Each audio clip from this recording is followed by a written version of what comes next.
será la mujer que a tantos inspiró poemas bellos de amor. Centros María, Reina de la Paz, invitan a un encuentro con nuestra Madre, la Madre de Dios. La palabra y el color. A Jesús por María. La mujer, el rey y el labrador. Experiencias en nuestra vida cristiana, de la mano de la Santísima Virgen.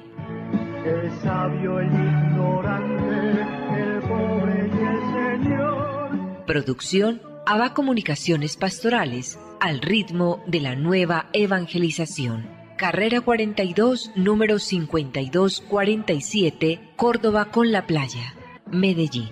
Email abacomunicaciones@gmail.com. Nuestra Señora de la Paz habla al mundo. Déjese llevar de la mano de María en el camino hacia Jesús, abriendo el corazón a su mensaje. Vívalo y compártalo. Mensaje de Nuestra Señora María, Reina de la Paz. Queridos hijos, los invito a ir a la naturaleza y a orar para que el Altísimo hable a su corazón y sientan el poder del Espíritu Santo, a fin de que puedan testimoniar el amor que Dios tiene por cada criatura. Estoy con ustedes e intercedo por ustedes. Gracias por haber respondido a mi llamado. Muy apreciados amigos, saludos especiales en junio, mes del Sacratísimo Corazón de Jesús. El programa de la mano de la Santísima Virgen María, bajo el auxilio de San José, todo para la gloria de Jesucristo. Liturgia de las horas, lunes de la tercera semana del Salterio. Estamos en la semana 11 del tiempo ordinario. Nuestra Iglesia Católica celebra hoy la memoria de San Romualdo. De San Romualdo se dice que cuando joven cayó en los placeres y pecados propios de un noble del siglo X. Después de ver a su padre serse matar a un oponente en un duelo, Romualdo, a la edad de 20 años, se vio profundamente afectado y huyó a la Basílica de San Apolinar. Después de convertido, San Romualdo fundó varios monasterios. Falleció en el año 1027. Muy especial invitación. Próximo 24 de junio, celebración del 42 aniversario del acontecimiento mariano más significativo de los últimos tiempos. Conmemoraremos la primera aparición de Nuestra Señora María, Reina de la Paz, en Medjugorje, antigua Yugoslavia. Colegio San José de las Vegas, 8 de la mañana a 4:30 de la tarde. Sacramento de la Confesión. Testimonios. Pensamiento de la Iglesia. Informes 604-479-5079, 604-479-5079. Bien amigos, entonces en el programa de hoy tendremos el gusto de dialogar con el padre Fernando J. Bernal Parra. El padre Fernando ha tenido la gentileza de acceder a un pequeño diálogo que vamos a sostener con él sobre un tópico bien interesante y hasta escaso en este género de programas nuestros. Se trata de hablar de la iglesia de la Veracruz, del templo de la Veracruz o de la ermita de la Veracruz. ¿Por qué razón? Pues hemos conocido un libro escrito por el padre y presentado al parecer por el párroco de la Veracruz. Sí. Padre Fernando. Y entonces, hombre, lo estuvimos hojeando para algún día leerlo página por página. Y qué cantidad de datos, cómo aporta este libro a la historia de la iglesia, a la historia de la ciudad de Paso, al aspecto cultural que todos debiéramos conocer sobre ese querido templo de la Veracruz. Padre, ¿a usted qué le movió pues a escribir esta cronología histórica? Orlando, pues yo te agradezco mucho que me hayas invitado a participar en tu programa y ya que me haces esa pregunta, pues te diría, yo soy sacerdote de la Arquidiócesis de Medellín y soy un ciudadano del centro de Medellín, porque nací en el centro de Medellín, he pasado toda mi vida en el centro de Medellín y por eso he tenido como un cariño especial a 4 templos del centro, que son la Veracruz, la Candelaria, San José y San Ignacio. Inclusive te cuento que he escrito ya la historia de esos 4 templos. Mire. Prácticamente está lista. La publicación muchas veces no es fácil porque hay limitaciones, entre ellas, por ejemplo, la limitación administrativa o económica, pero en el caso de la Veracruz las cosas se facilitaron. El gran entusiasmo del padre Rafael Alberto Gómez Incapié, un gran amigo que fue mi alumno en la Universidad Bolivariana y en el Seminario de Medellín, y él, el gran impulso, casi fue como una obsesión de Rafael el que publicáramos el libro, ¿no? Encontramos quien nos ayudara desde el punto de vista económico, porque la parroquia de la Veracruz, las personas tienen que entender que tiene un contexto sociocultural muy difícil en este momento, y eso hace que las posibilidades económicas pues sean reducidas, pero encontramos personas generosas que nos ayudaron para la publicación, y yo me siento muy contento de poder compartir con tantas personas algo que yo he escrito con tanto cariño, con tanto gusto, ¿no? Ya tengo el tema sobre la Candelaria, sobre San José y sobre todo sobre San Ignacio, porque San Ignacio es mi parroquia. Yo se puede decir que crecí a la sombra de las torres de la iglesia de San Ignacio y actualmente como sacerdote colaboro todos los días en San Ignacio. Entonces, así respondería yo a tu pregunta. Eso me llevó a escribir la historia de estas 4 parroquias y las circunstancias ayudaron a publicar este pequeño libro que se llama La Veracruz y su plazuela, cronología histórica, ¿no? Y pues me gusta mucho poderles hablar de ello y algún día que ustedes lo puedan tener y leer también. Claro, pues padre, de acuerdo con esto que usted nos dice, debemos deducir como 2 cosas. Una, un amor suyo por la iglesia, porque de lo contrario estaría usted escribiendo sobre otras realidades también buenas, culturales y lo que quiera. Así es. Pero esto de escribir sobre 4 templos, que de paso, digamos, pues creo que con propiedad han sido el corazón de Medellín. Y usted ha nacido en el corazón de Medellín, ha visto crecer usted ese centro de la ciudad de Medellín, con épocas que de pronto uno añora por cierta calma, cierto orden, y ahora pues con este, llamémoslo desafortunado, desorden en que hoy se vive. La misma Veracruz, templo querido, histórico, está dentro de un contexto cultural hasta pernicioso, problema ahí de la Veracruz. Pero bueno, usted tiene un cariño por la iglesia porque se dedica a escribir cosas de iglesia, padre, ¿o nos equivocamos? No te equivocas, Orlando, eso es completamente cierto. Fundamentalmente el cariño por la iglesia, y yo que fui profesor en la Bolivariana y en el Seminario Mayor precisamente de Eclesiología, claro. Yo sé lo que es la iglesia como pueblo de Dios, como cuerpo de Cristo, ¿no? Entonces eso es absolutamente fundamental. Pues yo creo que en la espiritualidad de cualquier cristiano, y particularmente lo he hecho en mi propia espiritualidad. También yo te quisiera decir, como este programa se llama A Cristo por María. Exactamente, a Jesús por María. A Jesús por María. Yo creo que sería bueno subrayar los aspectos marianos de la parroquia de la Veracruz. Mire. De hecho, yo he pensado como organizar como una charlita sobre ese tema. En este momento yo podría improvisar, pero ya podría después, más adelante, he pensado, por ejemplo, si yo tuviera oportunidad de hablar en la congregación mariana, que espero tener la oportunidad, dar una charlita sobre ese tema, ¿no? Claro. Los aspectos marianos. En primer lugar, la parroquia de la Veracruz, la primera construcción de la parroquia de la Veracruz empezó en el año 1682. Pura colonia, ¿no? Sí, está claro, faltan más de 100 años de colonia, claro. Estamos en pleno siglo XVII. Y la construcción empezó porque un grupo de personas, a las que llamaban forasteros, porque eran personas, digamos, no nacidas en la villa de Nuestra Señora de la Candelaria, pero que vivían aquí. Esas personas quisieron fundar una cofradía, y esa cofradía se llamaba Cofradía de Nuestra Señora de los Milagros. entonces fundar una cofradía con ese nombre, Nuestra Señora de los Milagros, y que esa cofradía tuviera un pequeño templo donde reunirse. Esa fue la idea para edificar la Veracruz. En aquella época, como sabemos, la única parroquia de este lugar, que era la villa de Nuestra Señora de la Candelaria de Medellín, era la parroquia de la Candelaria, era la única parroquia. Y esa parroquia, a veces a la gente le sorprende cuando uno lo dice, esa parroquia formaba parte de la diócesis de Popayán, era una parroquia de la diócesis de Popayán.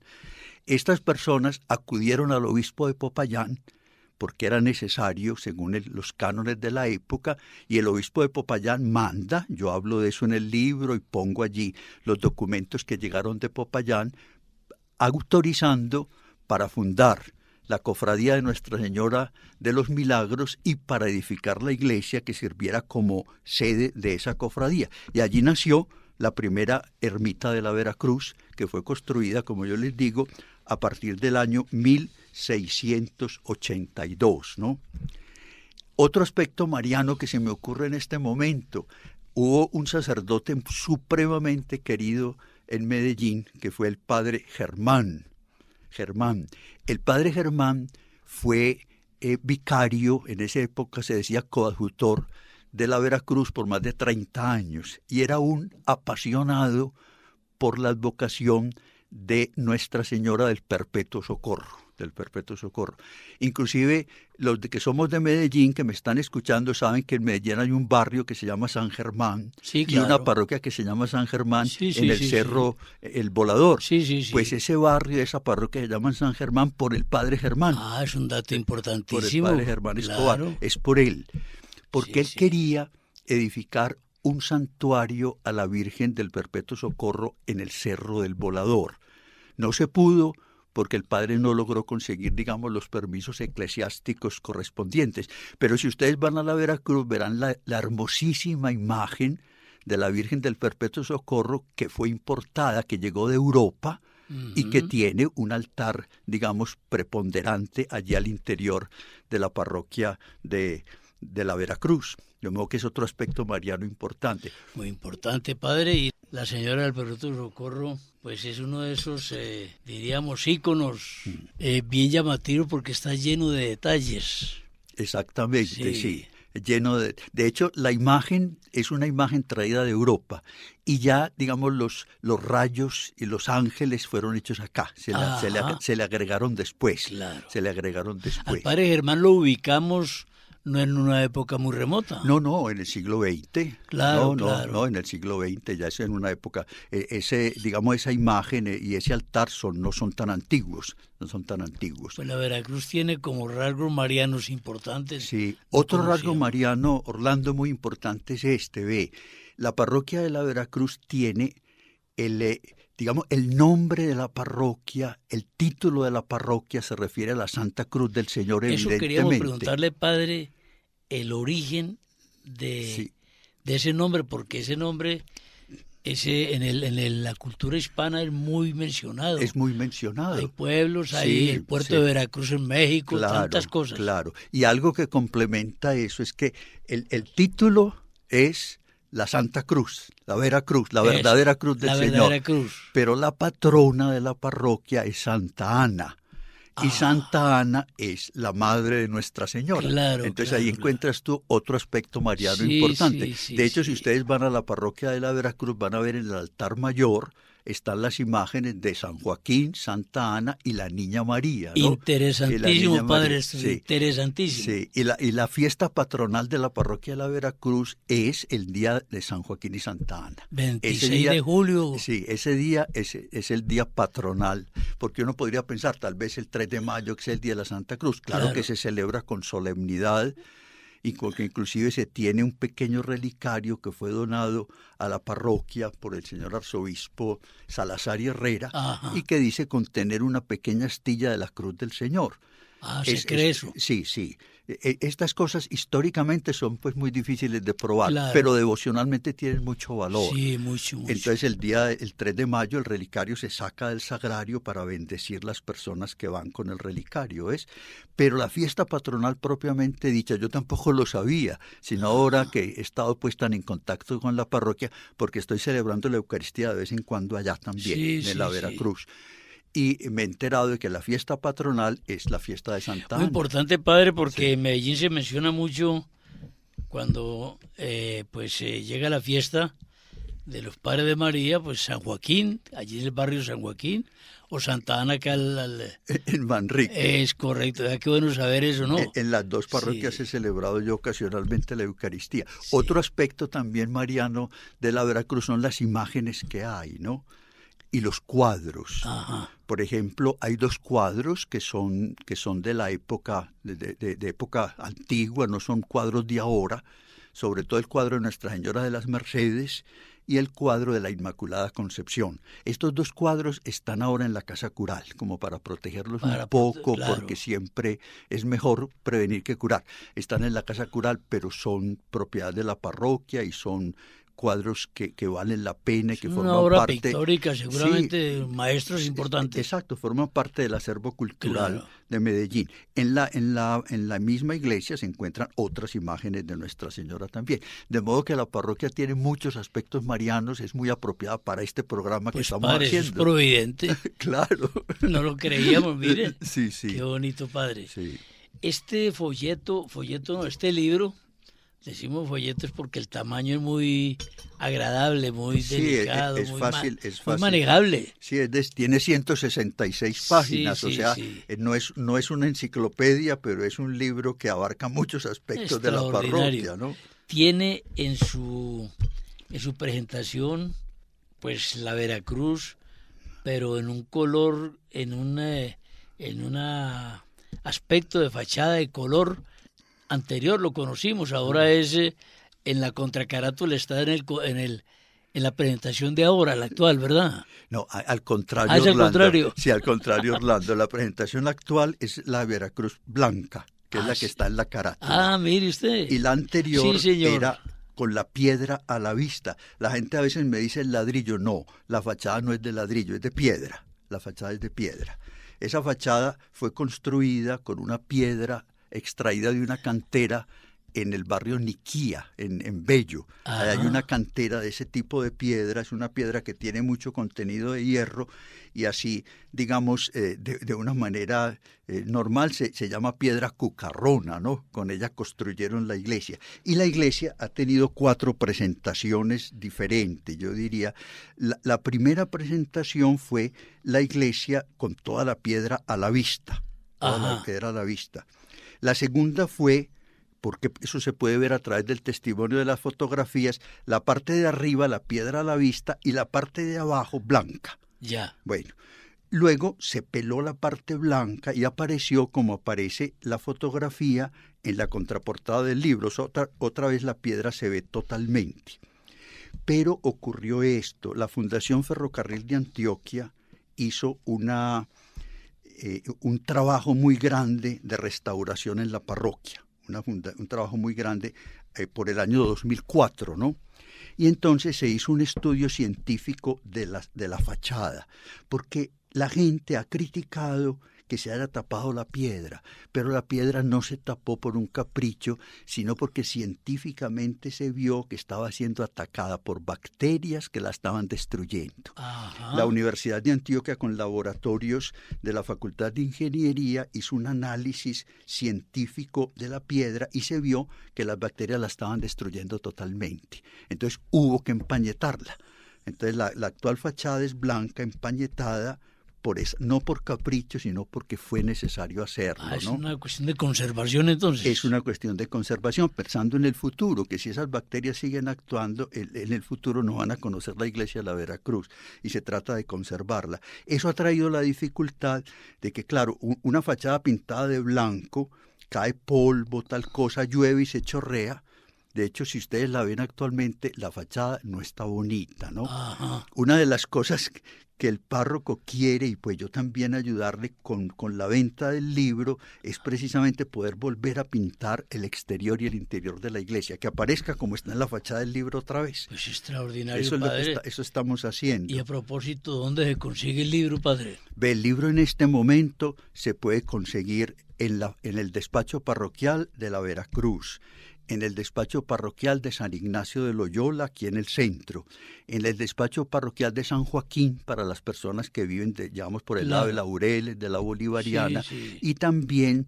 en la Cooperativa del Clero, que queda en la calle La Paz, al frente del Centro Comercial Villanueva. Pues, esos son los 4 centros que tenemos en este padre, momento. pero es que es importante saber que se consigue en esos lugares y que comprándolo no solamente se acrecienta el conocimiento histórico importante de nuestra ciudad, sino que se está ayudando a la restauración, a la conservación Sí, del templo. se está ayudando a la conservación, porque como al fin y al cabo, gran parte del dinero que se invirtió para poder sacar fue donado. Ya. La parroquia puso una parte, pero si logramos llegar a la parte que la parroquia puso y seguir, ya vamos a tener una ganancia que se va a invertir en la presentación del templo. Extraordinario. ¿Cuántos ejemplares salieron? Salieron 1000 ejemplares, salieron 1000. Es una aventura hoy lo editorial. Sí, es una aventura. Sí. Yo pues nunca, claro que yo tengo que decirte, Orlando, yo escribí el libro, yo lo escribí. Y luego yo doné lo que yo escribí con mucho gusto a la parroquia de la Veracruz, pero ya el que hizo la edición, el que hizo los contratos, todo fue el párroco de la Veracruz. De modo que la edición, los libros no son míos, son de la parroquia de la Veracruz. Ni yo quiero nada por lo que yo escribí, ¿no? Eso sí, sí. Está claro, padre, Sí. que bueno. ¿Cuánto tiempo usted empleó en esta investigación? En esta investigación, Orlando, varios años, porque hay que tener en cuenta que yo fui haciendo la investigación de las 4 parroquias a la vez. Ya. Y podemos agregar también la Catedral Metropolitana. Claro. Aunque sobre la Catedral, no diría yo, no tengo en este momento un documento terminado, pero sí muy avanzado. Entonces, Claro. Vamos a suponer, yo iba al Archivo Histórico de Medellín, que queda aquí relativamente cerca, en la calle Colombia, entre Girardot y El Palo, y empezaba a buscar en documentos antiguos. Entonces encuentro algo que se refiere a la Veracruz, lo tomo. Ajá. Encuentro algo que se refiere a la Candelaria, lo tomo. Encuentro algo que se refiere a San Ignacio, lo tomo, ¿ves?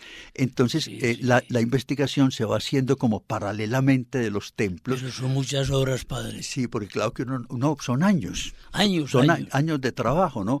Sí. Y tengo que decir, pues, y manifestar aquí mi agradecimiento al personal del Archivo Histórico de Medellín, del Archivo Histórico de Antioquia, donde uno consigue, digamos, las fuentes primarias y donde le ayudan a uno en todo, con amabilidad. Es una delicia trabajar en esas instituciones, ¿no? Claro, es padre. una delicia trabajar.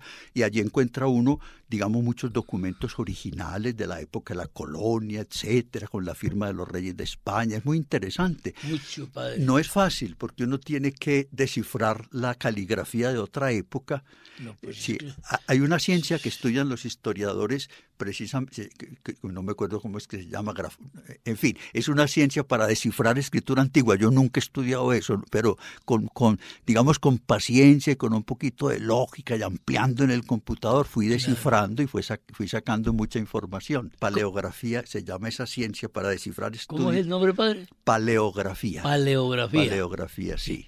Padre, a usted le nació esa vocación, hombre, de ser historiador. Sí, Porque usted es teólogo, eminentemente. estudié teología en la Universidad Gregoriana con los jesuitas en Roma y saqué lo que llaman allá la laurea, pues, en teología. Ajá. Y empecé en la Bolivariana a enseñar teología. Sí. Pero hubo un momento como una escasez de profesores de historia, porque se murió el padre Joaquín Gaviria, inolvidable profesor de historia, y otros profesores no estaban en ese momento, estaban en Roma haciendo especializaciones. Entonces el decano me pidió si yo podía enseñar historia, y yo feliz. Aunque yo dije, yo no soy un profesional como otros, pero soy un tegua, yo soy un tegua en historia, pero me encanta la historia, y empecé a investigar, y enseñé historia muchos años, y tengo que decir que gracias a Dios me fue bien. Los alumnos me acogieron bien y me recuerdan bien las clases de historia. Me fue bien, aunque yo no soy un historiador que haya estudiado en universidad, pues. Por ejemplo, yo tengo un hermano jesuita en la Javeriana, él es historiador, él estudió historia en la misma Javeriana y se graduó. Yo no, yo soy un tegua, pero me encanta la historia. Padre, uno piensa que quien no conoce la historia, padre, no entiende el presente. No. La historia es la clave del presente. Sí. El presente no se puede entender sin el pasado. Sí. El pasado nos ayuda a entender el presente y a planear y a proyectarnos hacia el futuro, ¿no? Hoy se olvidó la historia, padre. La historia es fundamental, hoy se olvidó la historia. Usted le pregunta a un joven de hoy por cosas de historia absolutamente elementales y no sabe. Yo soy bachiller del Colegio de San Ignacio de Loyola, aquí en Medellín, y nosotros siempre teníamos la clase de historia, siempre. Claro. Siempre, me acuerdo los libros de historia de Granados, de un jesuita eran los textos, y nosotros sabíamos muy bien quién era Carlomagno y quién era Napoleón y qué pasó con el Imperio Romano. Es decir, hoy día, si usted le pregunta a un joven de hoy quién era Carlomagno, no sabe, no lo ha oído mentar nunca en la vida. Tal vez ha oído mentar a Simón Bolívar. Tal vez. Entonces nos falta mucho a Leonel Messi, padre, porque... no, con seguridad, ¿no? Son valores en otro orden, pero... Sí, son cosas muy interesantes, no se puede negar, pero la historia es fundamental, ¿no? Sí, es un pesar, padre, esto que pasa. Ahora, los jóvenes yo creo que no tienen la culpa, es porque no les enseñan historia, porque no está en el pensum y porque hubo un gobierno en Colombia que suprimió la historia del bachillerato. Entonces los muchachos pues no van a aprender, no van a saber lo que no les enseñan, ¿no? Claro. Sí. Este interesante diálogo lo seguiremos en el día de mañana con el padre Fernando Bernal. Y bien, amigos, vamos a invitarles a visitar Aba Comunicaciones. Tenemos estupendos libros para el crecimiento en la fe, estupendas, hermosísimas estampas, medallería italiana, camándulas muy hermosas, realmente imágenes de los santos y santas de nuestra devoción. Les esperamos y agradecemos las donaciones que nos obsequian en materia de ropa de segundo buen estado y objetos del hogar que ya no usan, pero que aún están en muy buen estado. A Nuestra Señora de la Mano de San José le decimos con cariño: